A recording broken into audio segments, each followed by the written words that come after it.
60 বছরও বুঝিয়ে আত্তাহিয়াতুটা শুদ্ধ হইল না, আমার কি ডাকাইতো আমি।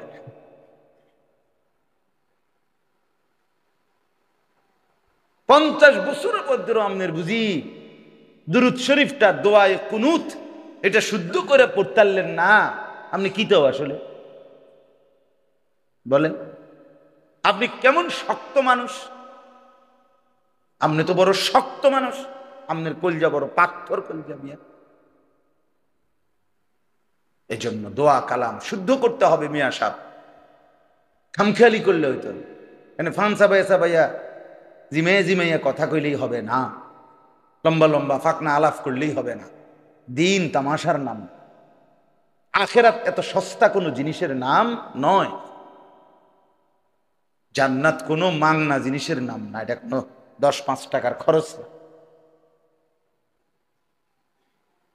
আল্লাহ পাক রব্বুল ইজ্জাত জুল জালাল ওয়াল ইকরামের ফজল কারাম, রব্বুল আলামিনের অপরিসীম ইহসান মেহেরবানি দয়া, আল্লাহ তাআলা আমাদেরকে আজ 10 জুলাই 2024 রোজ বুধবার বিবাড়িয়া জেলা কসবা উপজেলাধীন ঐতিহ্যবাহী চৌবেপুর শামসুল উলুম মাদ্রাসার ইসলাহি মজলিসে আল্লাহ তাআলাই আমাদেরকে আসবার বসবার আল্লাহর জন্যই জমা হওয়ার তৌফিক দান করেছেন, এজন্য সকলেই বলি আলহামদুলিল্লাহ।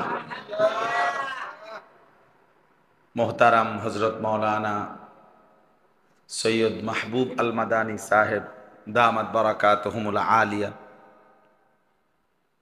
তিনি আপনাদের সামনে তসবিহাত পড়তেছিলেন। বাস্তবিক অর্থে যেই তসবিহগুলো পড়লেন সেগুলো সরাসরি রাসূলুল্লাহ সাল্লাল্লাহু আলাইহি ওয়াসাল্লামের জবানে উচ্চারিত তসবিহ, এজন্য এগুলো মাসনুন সুন্নাত তসবিহ, যেগুলো নবী সাল্লাল্লাহু আলাইহি ওয়াসাল্লাম নিজে সকাল সন্ধ্যায় পড়তেন। কোরআনুল কারীমের মধ্যে আল্লাহ তাআলা ইরশাদ করেছেন, ইয়া আইয়ুহাল্লাযীনা আমানু যকুরুল্লাহা যিকরান কাসীরা, হে ঈমানদারগণ তোমরা বেশি বেশি আল্লাহ তাআলার জিকির করো। ওয়াসাব্বিহুহু বুকরাতাও ওয়া আসীলা, এবং সকাল সন্ধ্যায় আল্লাহ তাআলার তাসবিহ পড়ো। এই যে দেখেন, সকাল সন্ধ্যায় তাসবিহ পড়া এটা আল্লাহ তাআলার আলাদা হুকুম, বিশেষ হুকুম। সকাল সন্ধ্যায় একজন মুমিন অবশ্যই যেন তাসবিহ পড়ে, এটা আল্লাহর সরাসরি হুকুম। আল্লাহ তাআলা বলছেন, যদি তোমরা বেশি বেশি আল্লাহর জিকির করো দিন রাত, এটা তো আছেই, আর সকাল সন্ধ্যায় তাসবিহ পড়ো, তো কি লাভ হবে? আল্লাহ তাআলা বলেন 3টা লাভ হবে। কয়টা লাভ হবে? 1 নম্বর, হুয়াল্লাযী ইউসাল্লি আলাইকুম, আল্লাহ তাআলা সরাসরি তোমাদের উপর রহমত বর্ষণ করবেন। 2 নম্বর, ওয়া মালাইকাতুহু, আল্লাহ তাআলার কোটি কোটি ফেরেশতা তোমাদের জন্য রহমত মাগফিরাতের দোয়া করবেন। 3 নম্বর, লিয়ুখরিজাকুম মিনাজ যুলুমাতি ইলান নূর, আল্লাহ তাআলা তোমাদেরকে সমস্ত গুনাহের অন্ধকার থেকে ঈমান আমলের আলোর দিকে, নূরের দিকে নিয়ে আসবে। জিকিরের বরকতে পরবর্তীতে নেক কাজ করতে মন চায়, গুনাহ ছাড়তে মন চায়। তাসবিহর বরকতে নেক কাজ করতে ভালো লাগবে আল্লাহর রহমতে, আর গুনাহ ছাড়তে মন চায়। নেক কাজের আগ্রহ এটা আল্লাহর নিয়ামত। গুনার প্রতি ঘৃণা এটাও কিন্তু এটা আল্লাহ তাআলার অনেক বড় দয়া। সবাই পারে না, আগ্রহী হয় না, মনই চায় না বেচারা, নামাজ পড়তেও মন চায়, কিচ্ছুই ভাল লাগে না। অজু গোসল নামাজ রোজা জিকির তেলাও এটা তার কাছে ভালোই লাগে। এটা অনেক বড় লানত, অনেক বড় অভিশাপ। আবার গুনাহ ছাড়তেই মন চায় না, সে সারাক্ষণ তার কাছে শুধু তামাশা, কথাবার্তা, গল্প গুজব, হাসি ঠাট্টা, মজাক, ফাতরামি, মানে এই দেহের কাছে ভাল লাগে। অনেক মানুষ দেখবেন মানে শুধু শুধু একটা মানুষের বিনোদন কতক্ষণ দরকার? দেখি সারাদিন বুঝি হাসে। কেউ যদি সারাক্ষণ হাসে বা নিজে নিজে মন মতো চলে, তো তারে তো মানুষ অ্যাবনর্মাল বলে, পাগল বলে না, এটা তো প্রতিবন্ধী, মাতাল কিসিমের মানুষ। এজন্য ন্যাক কাজের প্রতি আগ্রহ, গুনার কাজের প্রতি ঘৃণা, এটা আল্লাহর দয়া। এজন্য আল্লাহ বলেন বেশি বেশি জিকির করলে, সকাল সন্ধ্যায় তাসবিহ পড়লে আমি আল্লাহ তাআলা নিজে টেনে গুনার রাস্তা থেকে নূর আলোর দিকে নিয়ে আসব। লিইউখরিজাকুম মিনাজ-যুলুমাতি ইলান-নূর ওয়া কানা বিল মুমিনিনা রাহিমা। আল্লাহ বলেন আমি আমার মুমিন বান্দাদের প্রতি খুব বেশি দয়ালু। ইমানদার মুমিন বান্দার প্রতি আমি আল্লাহ শুধু দয়াই করতে চাই, রহমতই করতে চাই। তাইলে কি বোঝা গেল? যে আল্লাহ তাআলার জিকির, আল্লাহর স্মরণ এবং আল্লাহ তাআলার জিকির এবং সকাল সন্ধ্যায় তাসবিহ পড়া, এটা অনেক বড় আমল। কোরআনুল কারীম, এই বেটা, এই ছেলে বেটা, হট বেটা, ফালতু কোথাকার বেটা, কে বলছে তোকে আসতে? বেটা ফাজিল কোথাকার। আবার ওইদিকে তাকায়, বেটা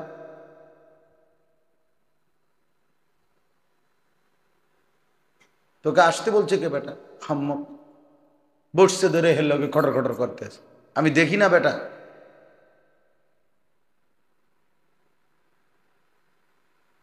অপদার্থ একেবারে। আমি বসছি থেকে সে হের লগে কি করতেছে? খচর খচর করতেছে। কমপক্ষে 5 থেকে 7 মিনিট পরে ধমক দিলাম, আর প্রথমেই তাকাইছি।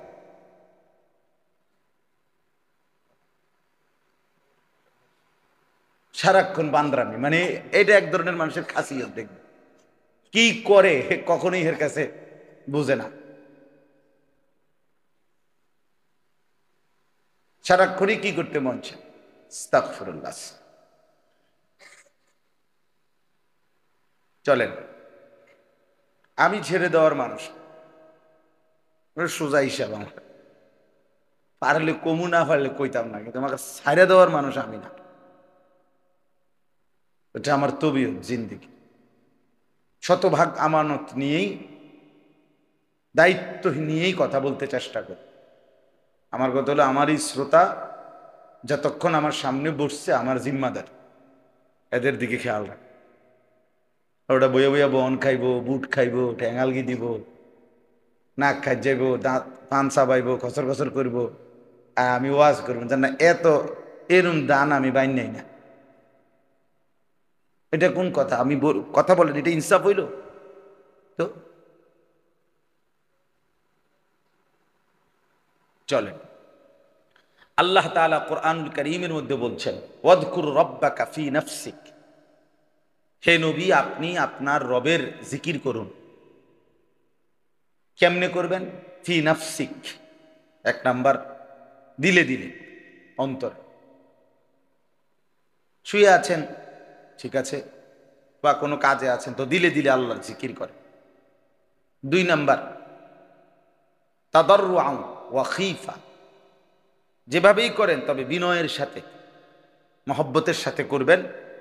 আর দ্বিতীয় সূরত হইল ওয়া খীফাতান, আওয়াজ ছাড়া জবান, মানে মুখেই বলবেন জিকিরটা, কিন্তু আওয়াজ হবে না। বুঝছেন না কথাটা? আওয়াজ নিঃশব্দে, তবে জবানে, মুখেই। এই 2 পদ্ধতি, এক হলো দিলে দিলে, আরেক হলো কি নিঃশব্দে, মুখে তবে আওয়াজ ছাড়া। আরেকটা হলো ওয়াদুনাল জাহরি মিনাল কওল, এবং আওয়াজ দিয়ে যদি করতে হয়, স্বাভাবিক কথার চাইতে একটু নিম্ন আওয়াজ, চিৎকার দিয়া না, অযথা বড় আওয়াজে না, হালকা আওয়াজে। তাহলে অন্তরে অন্তরে, নিঃশব্দে, অথবা কি হালকা আওয়াজে। এই 3 ভাবে বিনয়ের সাথে, মহব্বতের সাথে আল্লাহ তাআলার জিকির করুন। এরপরে আল্লাহ বলছে বিল গুদুব্বি ওয়াল আসাল, বিশেষভাবে সকাল সন্ধ্যায়। ওই এই কথাটা বলার জন্য বললাম আর কি। বিশেষভাবে কখন জিকির করুন? সকাল সন্ধ্যা। ওয়ালা তাকুম মিনাল গাফিলিন। আল্লাহ তাআলা বলছে, বন্ধু 24 ঘন্টা কখনোই আমি আল্লাহ থেকে গাফেল হয়ে নি, মনেই নাই আল্লাহর কথা, নামাজের কথা, আখেরাতের কথা, পরকালের কথা। সারাদিনে একবারও মনে পড়লো না এমনটা যেন না। এই ওয়ালা তাকুম মিনাল গাফিলিন, গাফিল হবেন না, গাফিলদের অন্তর্ভুক্ত হবেন না, গাফিলদের সাথে বসবেন। যার সাথে বসলে চললে আখেরাতের কথা মনে হয় না, পরকালের কথা মনেই আসে না। শুধুই এই দুনিয়া, শুধুই এই খেলতামাশা, শুধুই টাকা পয়সা, অর্থবিত্ত, মাল দৌলত, এই নিয়ে। তো আল্লাহ তাআলা বলছে এমন মানুষের সাথে বসবেন। ওয়ালা তুতি' মান আগফালনা কলবাহু আন যিকরিনা, এই যে এটা কোরআনের আয়াত। আল্লাহ বলছেন, নবী, যার অন্তর আমি আল্লাহর জিকির থেকে গাফেল, আপনি তার অনুসরণ করবেন না, তার সঙ্গী হবেন, তার সাথে বসবেন। অনেক মানুষ আছে, আপনারা খেয়াল করে দেখেন, 6 ঘন্টা 9 ঘন্টাও যদি আপনি তার সাথে থাকেন, চলেন, বসেন, একবার তার মুখ দিয়ে আল্লাহ খোদার কথা, এই ডাকাইতের মুখ দিয়ে বাইরে, বুঝেন না কথাটা? তার কাছে শুধু দোয়ান, ব্যবসা, বেচা কিনা, ভাত চাল ডাল, এই কাহিনী কিচ্ছা, মনে করে একটা জো উড়াই দিছে কথার, বিল্ডিং করছি, ইট আনছে কেমনে, ইট আনছে ভিজাইছে কেমনে, মেস্তুরি কত করে নিছে, ঠগাইছে কত, লাভ হইছে কত, ইটের হাজার ফুটছে কত, কেরিং লাগছে কত, উদ্দা কাহিনী। মানে এটি কিত্তা কও তুমি, মানুষে বোঝে না। ইট বিল্ডিং করলে ইট আনবে, ইট একান্তে আনবো আর কি, এটি এইভাবে দাগ নম্বর, খতিয়ান নম্বর লইয়া এত কাহিনী। আচ্ছা, বুঝানোর কি আছে এটাতে? তারপর আমি বুঝছি না তো, আমি মনে করেন আমার বিল্ডিং এর থেকে আমি ইট বালু সিমেন্টের সব হিসাব আপনাদের দিলাম, ক্যান্টনমেন্টে আমার বাড়িতে কি লাভ হয়েছে আপনার এনে? ফালতু কথা না এগুলো। আপনারাও এরটা খেয়াল রাখবেন। অনেক মানুষ আমাদের এটা অভ্যাস, কি বলে কথাটা কোনো খবর নেই, কিত্তু শুনতেছেন আপনি কথাই, কেন শুনতেছেন? এই কাহিনীটা শুনে কেমনে বিদেশ পাঠাইছে, টাকা মিল করছে, টেয়া মিল হয় না, হয় না, পরে আবার মিল হইছে, এরপরে গিয়া গাড়ি পায় না, পরে অনেকক্ষণ খাড়াই রয়েছে, তো অটো পাইছে, তো উঠছে, তো কুডি গেছে, হেনতে আরেক অটোতে চমুনি গেছে, হেনতে বাস একের যাইতে যাইতে একটা বাস ছাইড়ে দিছে, তো পরের বাসের লেগে বইয়া রয়েছে, ঢাকা গেছে। এটি কিতা আপনি কর না, এটি কোনো কথা নি না, কথা জাত। কি বললেন এগুলো? আস্তাগফিরুল্লাহ।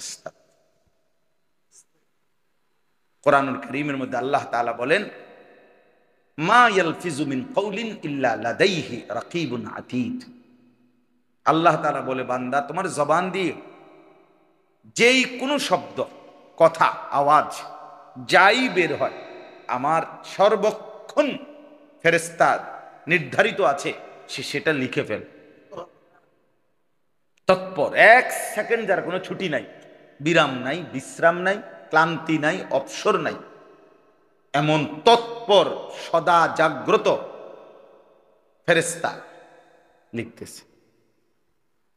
কোরআনুল কারীমের মধ্যে আছে, আল্লাহ তাআলা বলেন, আম ইয়াহসাবুনা আন্না লা নাসমাউ সিররাহুম ওয়া নাজওয়াহুম। আমার বান্দারা মনে করে আমি তাদের গোপন কথা এবং গোপন পরামর্শ শুনতে পাই না। এই কেউ নাই তো? হ্যাঁ, আচ্ছা, তাহলে শুন। কিতে কেউ নাই মানে? মানুষ এমনি কথা কয় না যে চারিদিকে তাকাই আবার জিঙ্গে কেউ নাই তো, ডাইনে বামে, আচ্ছা ঠিক আছে, জানালাটা টানা দাও, পর্দা টানা দাও, মানে কেউ কেউ যাতে না দেখে, কেউ যাতে না শুনে, এই জন্য জানালা টাইনা দাও। আমার একজন পরিচিত আছে, মানুষ আছে, উনি সব কথাই কব, কথাটা কিন্তু সিক্রেট, সব কথাই সিক্রেট, তো ওপেন কথা কোনটা? হ্যাঁ, এটা কিন্তু সবাই কম যাইতো না, ওই প্রত্যেকেরই উনি আবার এটা কয়। তাইলে আল্লাহ তাআলা বলেন, আমার বান্দারা মনে করে আমি তাদের গোপন কথা, গোপন পরামর্শ শুনি না। আল্লাহ বলে, বালা, হ্যাঁ আমি শুনি বান্দা। আর কি? বালা ওয়া রুসুলুনা লাদাইহিম ইয়াকতুবুন। শুধু আমি শুনি এতটুকু না, বরং 24 ঘন্টা আমার নির্ধারিত ফেরেশতারা তার প্রতিটা গোপন পরামর্শ লিখতেছে। ইয়াকতুবুন ওয়া রুসুলুনা লাদাইহিম ইয়াকতুবুন, আমার ফেরেশতাগণ তার পাশে থেকেই কি করছে? তাহলে গাফিল না, গাফিল না, গাফিল না। এই জন্য সকাল সন্ধ্যার এই তাসবিহগুলো একটা একটা করে শেখা দরকার। মুরব্বীরা আছেন, ভাইরা আছেন, এই 5 জন বসলে 5 জনই, 2 জন বলে 2 জন, আমার এতে কোনো সমস্যা নেই, বলতে থাকা। মাহবুব ভাই বলছেন আমি আজকে আমার বিটগর বয়ান আছে এখন, তো বলছি আমি যাওয়ার সময় এনে একটু বয়ান করেন, ঠিক আছে চলেন, অসুবিধা কি, কবি এই ধার কবি ও ধার। তো আমার অনেক ঘুম চোখে রয়ে গেছে, মানে আমি এখানে একবারে আসা পর্যন্ত গাড়িতে বসে বসে ঘুমাইছি। ওই যে এয়ারপোর্ট থেকে মদিনা হইয়া আমি মদিনার থেকে আসছি কালকের আগের দিন, কিন্তু লম্বা জার্নি করতে হয়েছে, ফলে আমার ঘুম এখনো মানে যাইতেছে না, শেষ হইতেছে। যাই হোক, এই জন্য বললাম আপনাদের কাছে প্রথম অনুরোধ, তাসবিহগুলো শুধু আলেমদের পড়া দায়িত্ব না, আপনারাও শিখলে পারবেন। একটা একটা করে লিখে নেন। বিসমিল্লাহিল্লাযী লা ইয়াদুররু মা ইসমিহি শাইউন ফিল আরদি ওয়ালা ফিস সামাই ওয়া হুয়াস সামিউল আলিম। এটা আপনি 10 বার বলেন, 50 বার বলেন, ইনশাআল্লাহ পারবেন। আপনি কোন আমি তো পারি না, আপনি তো ফোর্সছেন না, আপনি পারেন না কিনা? এখন পড়েন, এখন পারবেন, কথা বলেন না, এখন শিখেন। যে বুড়ো হয়ে গেছি, বয়স হয়ে গেছে, হুজুর অনার এই সাফ দিলে ঝামেলা দিলে হইতো না কেন? বুড়ো হয়ে গেছে জন আর হইতোই না, তো মরেন না কেন? আপনি বাচ্চা রয়েছেন কেন? আপনি তো খানা বন্ধ নাই। আপনি না বুড়ো হয়ে গেছেন, এখন আর এই আম কাঁঠাল ভাত মাছ গোস্ত ভাত এটি খাইয়া লাভ কি? আর আপনি না বুড়ো হয়ে গেছেন, এটি থুন না কা খানা দিয়ে বন্ধ নাই। হ্যাঁ, আপনি জিরবার সাধ্য কমছে না, সব তো খাচ্ছেন। দুনিয়া দুনিয়া কোনটা ভোগ করেন নাই বলেন? কোনটা ছেড়ে দিছেন? রুচি নেই কইয়া কইয়া তো সবই খান। তাহলে দুনিয়া তো ভোগ করছি আমরা। আপনি 100টা পারবেন না তাই বলি কি একটাও পারতেন না? 1000 দোয়া পারবেন না তাই বলি কি 10টাও পারতেন না? আপনি না, আমাদের কথা হইল আমি পারি না, আমি পারি না, আমার মাথাতে এটা ঢুকে গেছে, আমি পারি না অতএব পারবো না, খালাস। এই জেনারেল শিক্ষিত, স্কুল পড়ুয়া, কলেজ পড়ুয়া, ইউনিভার্সিটি পড়ুয়া অথবা সাধারণ কিছুই পড়ে নাই এমন মানুষ অনেকের মাথাতে এটা ঢুকা যে হুজুরদের এসব পড়া কোরআন কিতাব সূরা কেরাত দোয়া কালাম এটি যেহেতু একবার পড়ছি না, কাজে আর জীবনে পড়া সম্ভব না, পারতামও না, আর হইতো না। তো এটা তো আপনি ফায়সালাই নিয়ে নিছেন, তো পারবেন কেন? আপনি তো আগের থেকে আপনি দাঁড়াইবার আগেই তো সিদ্ধান্ত নিছেন আপনি দাঁড়াইতারেন না, তাইলে তো হইতো না। বাপ, এই কথাটা বুঝতে শিখেন, বুঝতে শিখেন। আমাদের কাছে কিতাব আছে, ওই কিতাবের মধ্যে লেখা আছে এই পৃথিবীতে ইসলামের ইতিহাসে অসংখ্য আল্লাহর প্রিয় বান্দা বুজুর্গদের জীবনী আছে, যারা ইন্তেকালের শেষ মুহূর্তে, ইন্তেকালের মুহূর্তে আর শেষ নিঃশ্বাস যাওয়ার টাইমেও কোরআন সুন্নার একটা জ্ঞানের একটা কথা শিখার চেষ্টা করছে, অথচ এখন মৃত্যু সজ্জা। ইমাম আবু ইউসুফ রাহমাতুল্লাহ আলাইহি জগৎ বিখ্যাত ইমাম ছিলেন, হানাফি মাযহাবের সবচেয়ে বড় বিখ্যাত ইমাম, ব্যারিস্টার বলা হইতো ওনারে। কাজিউল কুজাত ছিলেন, প্রধান বিচারপতি ছিলেন পুরা ইসলামী খেলাফতের। এত বড় আলেম ছিলেন উনি, যখন একেবারে মুমূর্ষ মানে মৃত্যুর মুখে, অর্থাৎ আর রু যায় যায় অবস্থা, এই সময় একজন বুজুর্গ ওনারে দেখতে গেছেন। দেখতে যাওয়ার পরে উনি তাকে দেখেই, উনিও বড় আলেম যিনি দেখতে আসছেন ওনারে দেখেই উনি এই মুমূর্ষ অবস্থায় জিজ্ঞেস করছে যে বলেন তো, হজ্জের সময় মিনার মধ্যে শয়তানকে যে পাথর মারতে হয়, এটা কি বাহনে চড়ে, মানে ঘোড়া বা উট গাধার পিঠে চড়ে পাথর মারা উত্তম, নাকি দাঁড়াইয়া এমনি পায়ে হাইটা গিয়া পাথর মারা উত্তম? তো উনি বলতেছেন, হজরত আপনি মৃত্যু পথযাত্রী, আমনের যান যায় যায়, আপনি এটা দিয়ে কিরবেন, আপনি এটা দিয়া আপনার এটার কি দরকার যে পাথর মারবো কেমনে, কি গাদার পিঠে চইরা পাথর মারবো না হাইটে গিয়া পাথর মারবো, এটা আপনার দরকার আছে? উনি বলছেন, হায়, এই একটা কথাও এলেমের আমি যদি শুনে যাই, তাইলে এটাও আমার জিন্দেগির সার্থক, এটাও একটা মাসআলা। দেখেন ফিকিরটা কি, দুনিয়া থেকে বিদায় নিচ্ছে, কিন্তু ফিকির আল্লাহর দ্বীনের একটা মাসআলা কি করি, শিখে যাই, বলে যাই, শুনে যাই। এরকম বহু মানুষের জীবনীতে আছে যারা জীবনের শেষ মুহূর্তেও কিছু শেখার চেষ্টা করছে। এক শব্দই হোক, এক শব্দই হোক, একটা দোয়ার একাংশই হোক না, তাইলেও তো হবে, তাইলেও তো হবে। রাসূলুল্লাহ সাল্লাল্লাহু আলাইহি ওয়াসাল্লাম বলছে যে তার ভাইকে একটি কথার একটা অংশ দিয়া সাহায্য করে, তাইলেও আল্লাহ তাআলা তাকে সাদাকার সওয়াব দান করে। পুরা বাক্যটা বলে নাই, কিন্তু একাংশ বলছে, একাংশ। শাতরা কালিমাতিন, কালেমার একটা অংশ, একটা বাক্যের একটা শব্দের অংশ। এই জন্য আপনাদের কাছে আমি বললাম, এই আপনারা যে কয়জন বসছেন বুঝছেন আমার এই কথাটা, এখন থেকেই নিয়ত। আমাদের মধ্যে শয়তানের ওয়াসওয়াসা বেশি, নফসের ধোঁকা বেশি। বয়স যার বেশি তার কিন্তু খামখেয়ালির মাত্রাও বেশি, গাফলতির মাত্রাও বেশি। অনেক মুসলমানের মধ্যে এটা তার কলিজার মধ্যে সে বসাই নিছে, আমি আর পারতাম, আমার কোরআন শরীফ অশুদ্ধ, এভাবেই থাক, আমার দোয়া কালাম অশুদ্ধ, এভাবে করে থাক, আমি আত্তাহিয়াতু সুন্দর করে পড়তে পারি না, কাজে আর পারি, খালাস পড়তে পারি।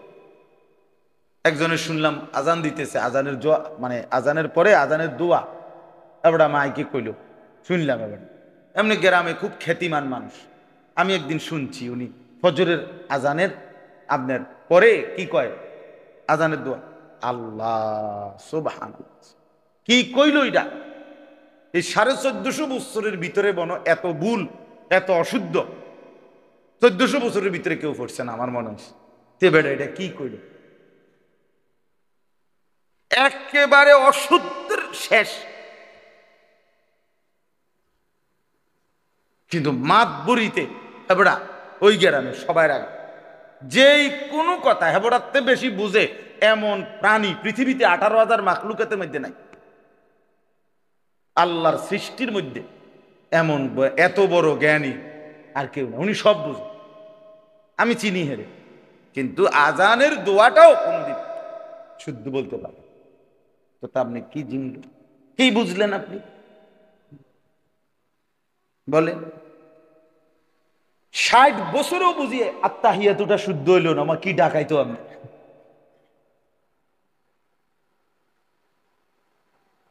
50 বছরের মধ্যেও আপনার বুঝি দুরুদ শরীফটা দোয়ায়ে কুনুত এটা শুদ্ধ করে পড়তারলেন না, আপনি কি তো আসলে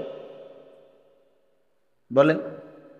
আপনি কেমন শক্ত মানুষ, আপনি তো বড় শক্ত মানুষ, আপনার কলজা বড় পাথর কলজা মিয়া। এই জন্য দোয়া কালাম শুদ্ধ করতে হবে মিয়া সাহেব, খামখেয়ালি করলে হইতো এখানে ফানসা বাইসা ভাইয়া জিমাইয়া কথা কইলেই হবে না, লম্বা লম্বা ফাকনা আলাপ করলেই হবে না। দিন তামাশার নাম, আখেরাত এত সস্তা কোনো জিনিসের নাম নয়, জান্নাত কোনো মাংনা জিনিসের নাম না, এটা কোনো 10-5 টাকার খরচ না। অতএব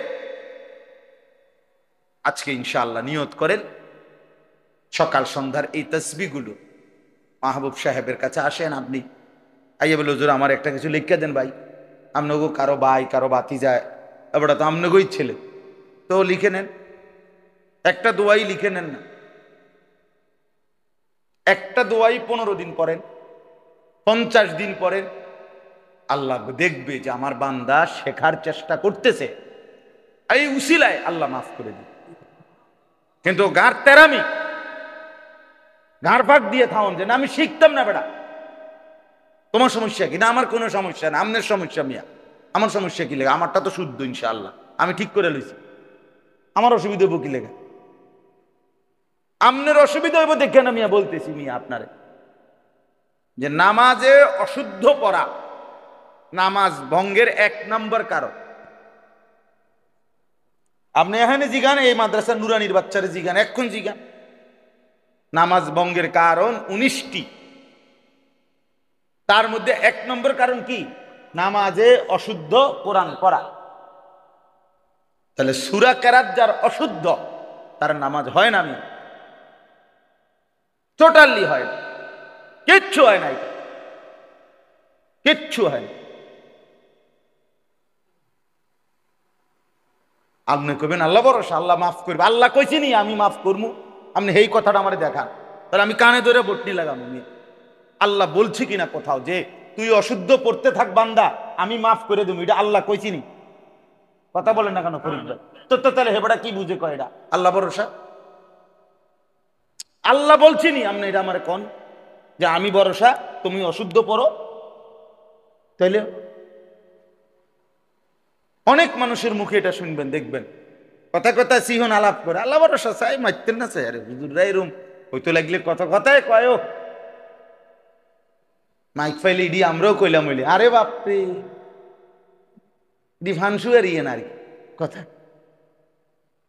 ডি বন বিরি আর কি। হ্যাঁ খামখেয়ালি, হ্যাঁ আপনার ভালোর জন্য বললাম, আপনি গুরুত্ব দেন। আপনি সবটা পারতেন না তাই বলে কিছুই শিখতেন না, কিছুই পড়তেন না। এই জন্য নিয়ম হইল, আরবিতে একটা কায়দা আছে, সেটা হলো মা লা ইউদরিকু কুল্লু লা ইয়াতরুকু কুল্লু।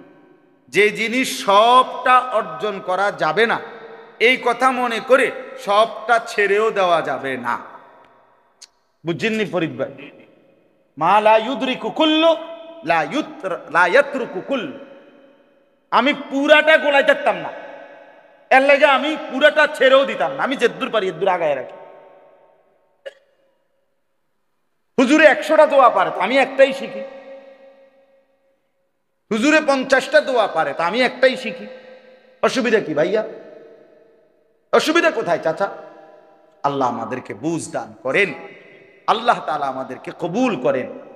সহি শুদ্ধ আমল এটা জরুরি। বাপ আমল আল্লাহর কাছে কবুল হওয়ার জন্য 1 নম্বর শর্ত হলো বিশুদ্ধ হওয়া, 2 নম্বর শর্ত হলো আল্লাহর জন্য হওয়া। প্রথম শর্ত কি হওয়া? বিশুদ্ধ হওয়া। বলেন না, কোন আমল কবুল হওয়ার জন্য প্রথম শর্ত কি? শুদ্ধ হওয়া, শুদ্ধ বিশুদ্ধ হইতে হবে। তার 2 নম্বর শর্ত হইল আল্লাহর জন্য হইতে হবে, ইখলাস, আল্লাহর সন্তুষ্টির জন্য হইতে হবে। লোক দেখানো হইলে হবে না।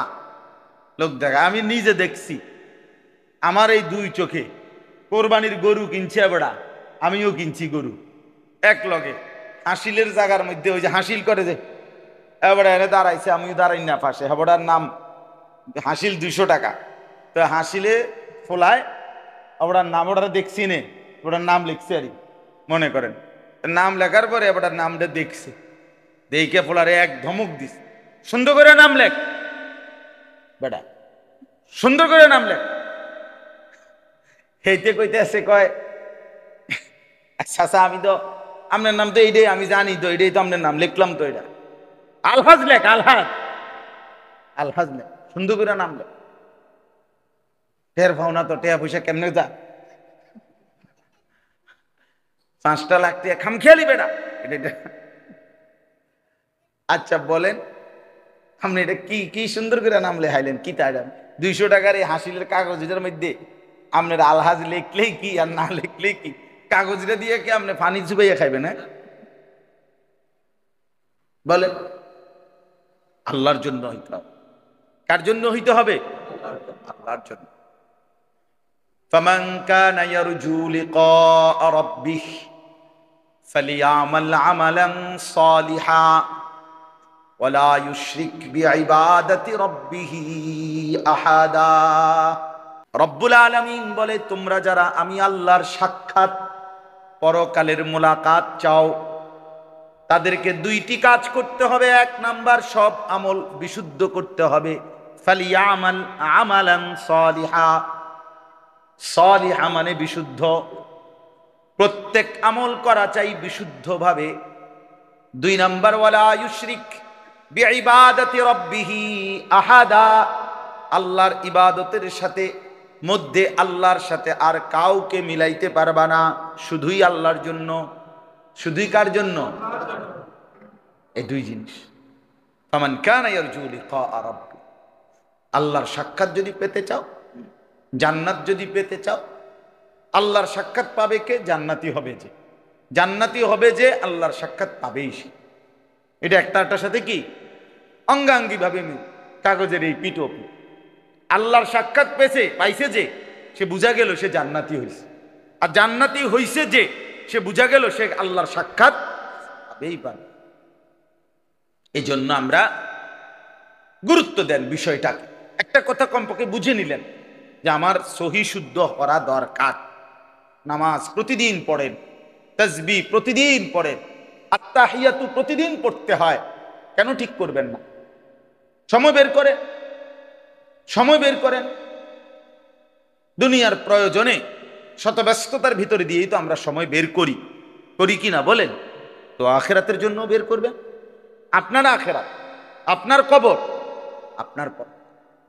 রাসূলুল্লাহ সাল্লাল্লাহু আলাইহি ওয়াসাল্লাম 23 বছরে দিন শিখাইছে আমাদের, দিন শিখাইছে।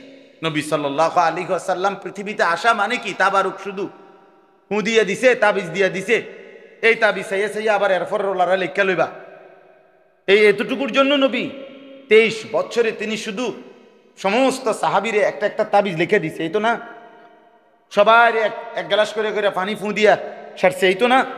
তো 23 বছরে তিনি 24 ঘন্টার জিন্দিগি সাজায়া দিয়ে গেছে। হাসি, কান্না, আনন্দ, বেদনা, হ্যাঁ, আলো, অন্ধকার, রোদ, বৃষ্টি, সকাল, দুপুর, গভীর রাত, দিনের আলো, ঘর, পরিবার, স্ত্রী, সন্তান, ছেলে মেয়ে, বাজার, ব্যবসা, আয় রোজগার, উপার্জন, লেনদেন, হ্যাঁ, পেশাব পায়খানা, অজু, গোসল, আহার, নিদ্রা, চলা ফেরা, দাঁড়ানো, বসা, শোয়া, উঠা, কোন জিনিস আছে যে ব্যাপারে নবী সাল্লাল্লাহু আলাইহি ওয়াসাল্লামের সুন্নাত নাই? বলেন, এমন একটা জিনিস আছে কি কোনো? কিচ্ছু। সকল ব্যাপারেই তিনি পূর্ণভাবে দিন বুঝাই দিয়ে গেছেন, সুন্নাত বুঝাই দিয়ে গেছেন আল্লাহর পক্ষ থেকে। আর আমাদেরকে বলছে এটাকে অনুসরণ করতে। এই কথাটাই আমি আপনাদের সামনে এই আয়াতটার মধ্যে পড়ছি। দুইটা কথা এই আয়াতের মধ্যে, আমি শুধু এটুকু কথাই বললে আমার কথা শেষ হয়ে যাবে ইনশাআল্লাহ। কোরআনুল কারীমের 5 নম্বর পারা 4 নম্বর সূরা। সূরাটা নাম হলো সূরায়ে নিসা। এই সূরার 64 নম্বর আয়াত। কত নম্বর? এই আয়াতটা আপনাদের সামনে আমি পড়ছি দুইটা কথা বলার জন্য। একটা হলো, প্রথম কথা, আল্লাহ তাআলা বলেন, ওয়ামা আরসালনা মির রাসূলিন ইল্লা লিইউতাআ বিইذনিল্লাহ। এই যে আয়াতের প্রথম কথা, একটু খেয়াল করে। আল্লাহ তাআলা বলেন আদম থেকে নিয়ে আখিরি নবী পর্যন্ত। আচ্ছা ভাই, যার পাশে যেই বাচ্চা কথা বলে তারে কতদূর থামায় দেন, না তারে উঠাই দেন? এন থেকে তারে একদম টাইনে উঠাই দাও, বলি তারা বাইর করে দাও।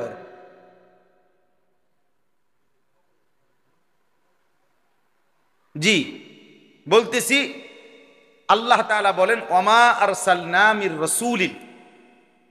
আল্লাহ তাআলা বলেন আমি যাকেই এই পৃথিবীতে যতজনকেই রসুল হিসাবে পাঠিয়েছি, আদম থেকে নিয়ে মুহাম্মদ সাল্লাল্লাহু আলাইহি ওয়াসাল্লাম পর্যন্ত 1.25 লাখ নবী রসুল আল্লাহ পাঠাইছেন, কিংবা তার চাইতে বেশি হইতে পারে, কমও হইতে পারে, কিন্তু প্রথম জন আদম, আখিরি নবী আমাদের নবী সাল্লাল্লাহু আলাইহি ওয়াসাল্লাম, এবং এর মাঝখানে যতজন সমস্ত নবী এবং রসুলকে আল্লাহ বলেন কেন পাঠাইলাম, কেন পাঠাইলাম, কেন আদম পাঠাইলাম, কেন নূহকে পাঠাইলাম, কেন হুদ, সালেহ, শুআইব, ইব্রাহিম, ইসমাইল, ইয়াকুব, ইউসুফ, মূসা, ঈসা, এই হাজারো লাখো নবী রসুল আমি আল্লাহ কেন পাঠাইলাম? আল্লাহ তাআলা বলেন এইটার জবাব এখানে আল্লাহ দিয়েছেন, ওমা আরসালনা মির রাসূলিন, একজনকেও আমি রসুল হিসাবে পাঠাই নাই অন্য কোন উদ্দেশ্যে, উদ্দেশ্য কেবলই একটা, ইল্লা লিইউতাআ বিইذনিল্লাহ, আমার আদেশে আমার বান্দারা যেন তাদের আনুগত্য করে, এই এক উদ্দেশ্য, ইল্লা লিইউতাআ বিইذনিল্লাহ, যেন তাদেরকে কি করে, আনুগত্য, লোকেরা যেন তাদের আনুগত্য করে, এই উদ্দেশ্যে পাঠাইছে বিইذনিল্লাহ, আল্লাহর আদেশ। তাইলে আদম থেকে নিয়ে আখিরি নবী সাল্লাল্লাহু আলাইহি ওয়াসাল্লাম পর্যন্ত সমস্ত নবী এবং রাসূলকে আল্লাহ পৃথিবীতে পাঠিয়েছেন। যেই নবীকে যেই সময় পাঠাইছেন ওই অঞ্চলের ওই নবীর যুগের ওই মানুষদেরকে বলছেন তাকে পাঠাইলাম শুধু এই উদ্দেশ্যে তোমরা তার 24 ঘন্টার জিন্দেগি অনুসরণ করো। তাহলে আপনি পিছনের নবীদের কথা আগে বাদ দেন, আমরা আমাদের নবীর কাছেই চলে আসি, যেহেতু আমরা আমাদের নবীর আখিরি নবীর উম্মত। তাহলে আমাদের আখিরি নবী সাল্লাল্লাহু আলাইহি ওয়াসাল্লাম তিনি আল্লাহ তাআলার পক্ষ থেকে আমাদের জন্য প্রেরিত হয়েছেন। আর কেন আল্লাহ পাঠাইছেন? আমরা যেন তার আনুগত্য, কি বলেন এই কথাটা বুঝলেন কিনা কোন? আমরা যেন তার কি করি, আনুগত্য, ইল্লা লিইউতাআ, তাকে যেন আনুগত্য করে, তাকে যেন মানা হয়, তার যেন অনুসরণ করা হয়। আমাদের নবী সাল্লাল্লাহু আলাইহি ওয়াসাল্লামকে আল্লাহ এই জন্য পাঠিয়েছে, আগের নবীদেরকে। তাকে আমরা যেহেতু উনার উম্মত এই জন্য বলতেছি উনার কথা। আর আমাদের নবীর বৈশিষ্ট্য কি? আমাদের নবীর একটা শ্রেষ্ঠতম বৈশিষ্ট্য হলো ১৬ লাখ আম্বিয়ার যত বৈশিষ্ট্য একা মুহাম্মদ সাল্লাল্লাহু আলাইহি সাল্লামের সব বৈশিষ্ট্য। হুসনে ইউসুফ দমে ঈসা ইয়াদে বাইদাদারি আঁচে খুবা হামা দারন্দ তু তনহা দা। আল্লামা ইকবাল বলছে, হে নবী, ইউসুফের সৌন্দর্য যদি তালাশ করি, মূসা নবীর মুজিজা যদি তালাশ করি, ঈসা নবীর মুজিজা যদি তালাশ করি, এভাবে একজন একজন নবীর মুজিজা যদি খুঁজে দেখি আপনার মাঝে, তো একা আপনার মাঝে সব খুঁজে পাই। তু তনহা দার, আপনি একাই সব, আপনি একাই সব গুণের অধিকার, আপনি একাই সব বৈশিষ্ট্যের অধিকার। সুবহানাল্লাহ। হ্যাঁ, তাহলে এই জন্য আমাদের নবী সাল্লাল্লাহু আলাইহি ওয়াসাল্লাম সমস্ত নবী, সমস্ত রাসূল, সমস্ত আম্বিয়ায়ে কেরামের সমন্বয়কারী। ইয়াকুব ভাই আসছে, চিনছেন ওনারে? বক্তা, আমাদের বন্ধু, আমাদের ভাই, আলহামদুলিল্লাহ, আল্লাহ কবুল করেন। তো কি বললাম, আল্লাহ তাআলা বলেন প্রিয় নবী সাল্লাল্লাহু আলাইহি ওয়াসাল্লামের, আমাদের নবী সাল্লাল্লাহু আলাইহি সাল্লামকে আল্লাহ তাআলা পাঠিয়েছেন লিইউতাআ বিইذনিল্লাহ, আনুগত্যের জন্য, আমরা যেন তাকে অনুসরণ করি, আমরা যেন তার আনুগত্য করি। তাহলে এইটা হলো এই আয়াতের প্রথম কথা।